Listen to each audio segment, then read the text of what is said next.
জুমার দিনে দুইটা সময় চলে গেল, সারাদিনে দুইটা সময় চলে গেল। এই দুইটা সময়ে আল্লাহর কাছে যা চাইতাম তাই পাইতাম। এটা কি জানেন? জুমার দিনে দুইটা সময় থাকে। এই সময় আপনি যে দোয়াই করবেন আল্লাহ কবুল করবেন ইনশাআল্লাহ, যদি আপনার আকীদার মধ্যে শিরক না থাকে, আমলে বেদাত না থাকে এবং রিজিকটা হালাল হয়। সময়টা হচ্ছে জুমার খুতবা, খতিব যে খুতবা দেওয়ার পরে নামাজ পড়ান না, খুতবার পরে নামাজ পড়ান। খুতবা শুরু হওয়া থেকে নামাজ শেষ হওয়ার এই যে মধ্যবর্তী সময়, এই সময় দোয়া কবুল হয়। আজকে আমরা কয়জন দোয়া করেছি? ইমাম সাহেবরা, খতিব সাহেবরা দোয়া করেছেন খুতবায়। জনগণ আমরা আরবি সম্পর্কে এতটাই অজ্ঞ যে যখন ইমাম দোয়া করেন ওইটা যে দোয়া, এই দোয়ার সাথে আমিন বলতে হবে এটাও আমাদের জানা থাকে। প্রত্যেক মেম্বার থেকে আজকে বলা হয়েছে আল্লাহুম্মা আইজ্জাল ইসলাম ওয়াল মুসলিমিন। তখন মানুষ বসে বসে আঙ্গুল ফুটায়, মোবাইল টিপে, জানেই না যে দোয়া হচ্ছে আল্লাহুম্মা আইজ্জাল ইসলাম ওয়াল মুসলিমিন।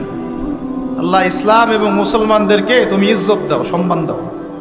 ওয়াদিল্লাহ শিরক ওয়াল মুশরিকিন, প্রত্যেক খতিব বলেছেন আজকে আল্লাহ তুমি মুশরিকদেরকে এবং শিরককে অপদস্থ করো।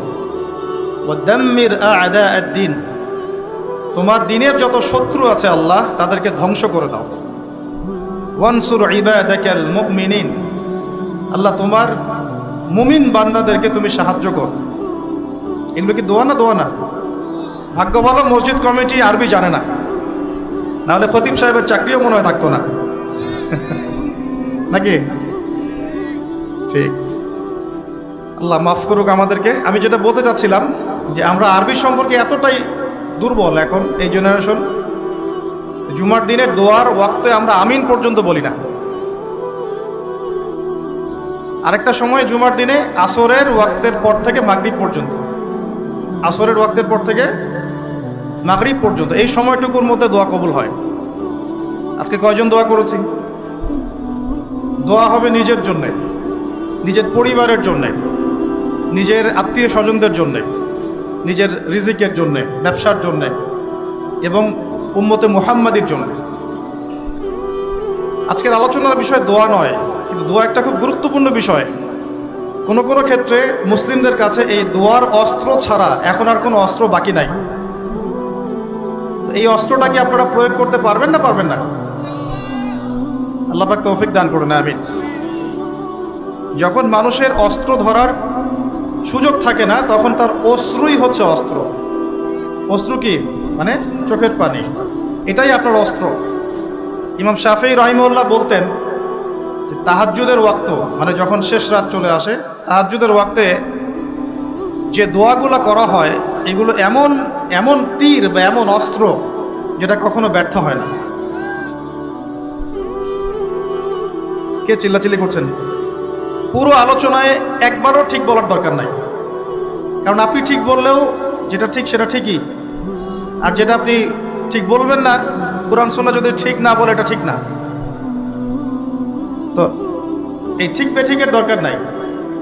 কারণ হচ্ছে আমরা যদি এই আয়োজনটা মসজিদে করতাম, আপনারা কি মসজিদে এরকম শোরগোল করতেন? কথা বুঝেন? যদি আমরা এই আয়োজনটা মসজিদের মধ্যে করতাম, আপনারা কি মসজিদেও শোরগোল করতেন, হট্টগোল করতেন? যদি করতেন তাহলে সেটা হতো কিয়ামতের আলামত। নবী সাল্লাল্লাহু আলাইহি ওয়াসাল্লাম বলেছেন কিয়ামতের আগে আগে মসজিদগুলো হবে চাকচিক্যময় এবং মসজিদ থেকে হেদায়েত উঠে যাবে, মসজিদ থেকে হেদায়েত উঠে যাবে। এমন হাদিস এসেছে যে মানুষ জামাতে নামাজ পড়বে কিন্তু মুসল্লিদের মাঝে একজন প্রকৃত ইমানদার খুঁজে পাওয়া যাবে না। আপনাদের কি মনে হয় সেই যুগটা আসতে বাকি আছে অনেক? তো মসজিদে যদি শোরগোল হট্টগোল করা হয় এটা হচ্ছে একটা কিয়ামতের সাইন, যে কিয়ামতের আগে আগে মসজিদের শোরগোল হট্টগোল বেড়ে যাবে। আপনারা কি এটা চান? তো আমরা যদি এই আয়োজনটা মসজিদে করতাম, আপনারা কি চিল্লাচিল্লি করতেন, হট্টগোল করতেন? মনে করেন এখন আমরা একটা মাঠেই বসে আছি, কিন্তু এই মাঠে কোরআন এবং সুন্নাহর কথা হচ্ছে, আমরা কি হট্টগোল করব, শোরগোল করব?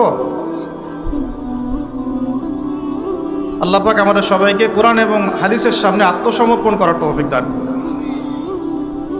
আজকে 5 ওয়াক্ত নামাজ কারা কারা পড়েছেন হাত তোলেন দেখি। মাশাআল্লাহ, হাত নামান। আজকে সারাদিনে সূরা কাহাফ পড়েছেন কতজন? ঠিক আছে, অনেস্টির সাথেই বলেন। মাশাআল্লাহ। জুমার দিনে সূরা কাহাফ তিলাওয়াত করতে হয়, এটা কি আপনাদেরকে কেউ বলেছে না বলে নাই? এটা কি জানা আছে না জানা নাই? জানা আছে? আচ্ছা, কেন প্রত্যেক জুমায় সূরা কাহাফ তিলাওয়াত করতে হবে? কেন?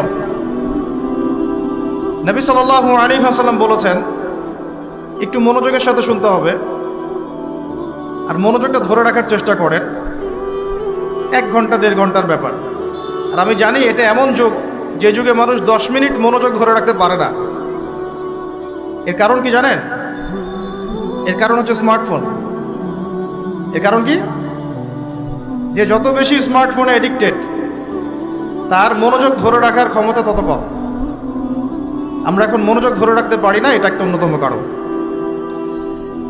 তো প্রত্যেক জুমায় নবী সাল্লাল্লাহু আলাইহি ওয়াসাল্লাম সূরাতুল কাহাফ তেলাওয়াত করতে আমাদেরকে উৎসাহিত করছেন। এর পিছনের কারণ হচ্ছে নবী সাল্লাল্লাহু আলাইহি ওয়াসাল্লাম বলেছেন, সূরাতুল কাহাফ যে ব্যক্তি জুমার দিন তেলাওয়াত করবে, এক জুমা থেকে আরেক জুমা পর্যন্ত তার যে জীবন, এই যে হায়াতটা, আল্লাহ পাক এটাকে নূর বা আলো দিয়ে ভরে দিবেন। আলোর কেন দরকার হয়?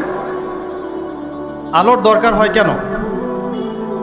অন্ধকার থেকে নিজেকে বাঁচানো বা অন্ধকারে পথ দেখা, পথ খুঁজে পাওয়া, এই জন্য তো আলোর প্রয়োজন হয় নাকি? তাহলে আপনার জীবনটাকে আলো দ্বারা ভরে দেওয়া হবে। অর্থাৎ আমরা যে পৃথিবীর জীবনে বসবাস করছি, চারপাশে অনেক অন্ধকার আছে কি নাই? এই অন্ধকারগুলো কাটিয়ে উঠতে আপনাকে সূরাতুল কাহাফ কাজে দিবে ইনশাআল্লাহ।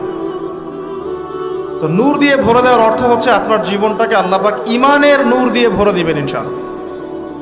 সূরা কাহাফের গুরুত্ব আছে না?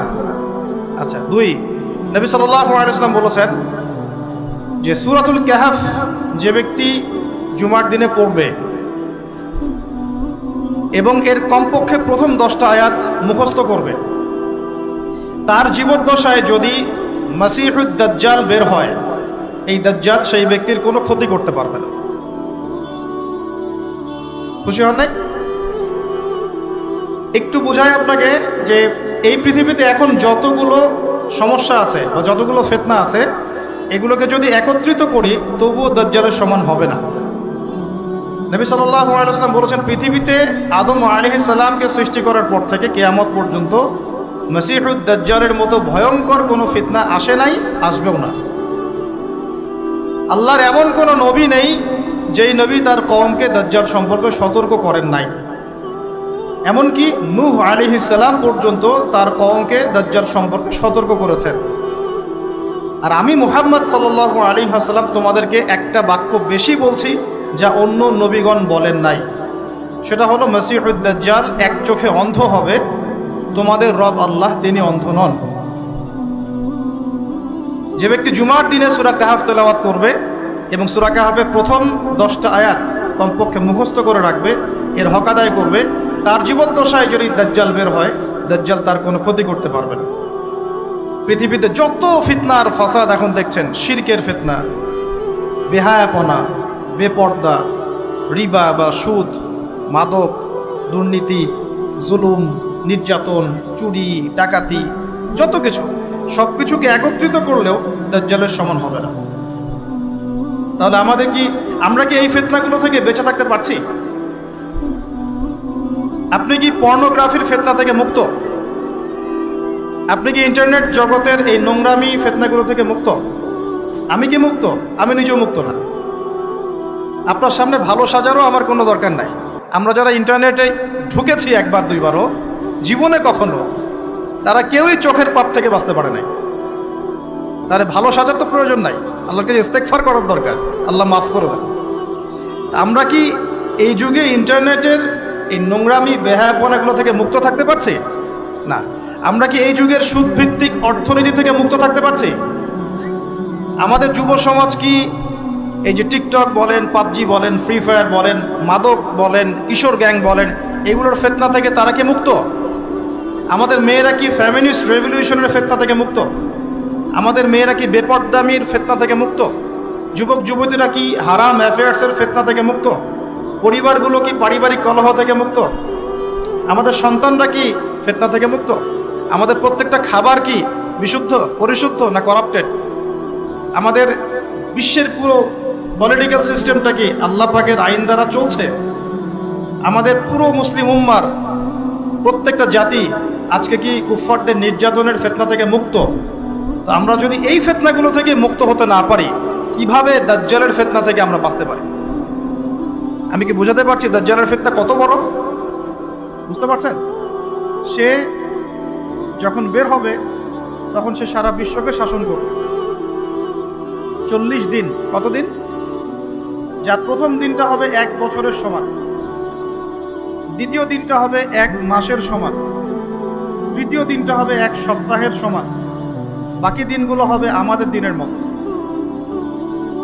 সত্যি সত্যি কথা কি জানেন যে আমরা এখন চিন্তা করতে ভালোবাসি না, পছন্দ করি না। আমাদের চিন্তা করার সময় কোথায়?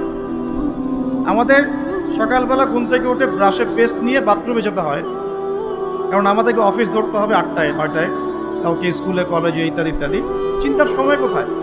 চিন্তা তো করতাম আমরা তাহাজ্জুদের ওয়াক্তে, তাহাজ্জুদের নামাজ পড়ে চুপচাপ বসে চিন্তা করতাম কি হচ্ছে, কি হতে পারে, আমার কি হালত, আমি কি করব, দুনিয়াতে কি করলাম, পরকালে কি উত্তর দিব ইত্যাদি। চিন্তার সময় হচ্ছে ফজরের নামাজের পরে। দেখা যায় 70% মানুষই ওই সময় জাগনা থাকে না, তাই না? চিন্তার সময় কোথায়? সকালবেলা যখন আমরা উঠি শুরু হলো ফার্স্ট লেন অফ লাইফ, মানে রেস, দৌড়ানো। আমরা ঢাকার ফ্লাইওভারের উপর উঠে দেখি মানুষ ছুটছে, খালি ছুটছে। 1 সেকেন্ড কেউ কাউকে ছাড় দিবে না।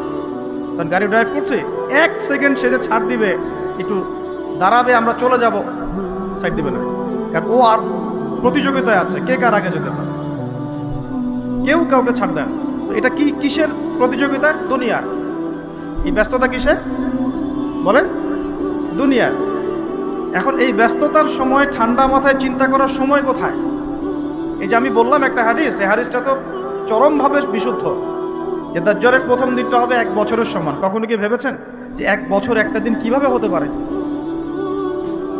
1 বছরের সমান যদি একটা দিনকে হতে হয় বাহ্যিকভাবে, তাহলে তো এই মহাবিশ্বে বড় কিছু হতে হবে, যাতে পৃথিবীর আর্নিক গতি থেমে যাবে বা স্লো হয়ে যাবে।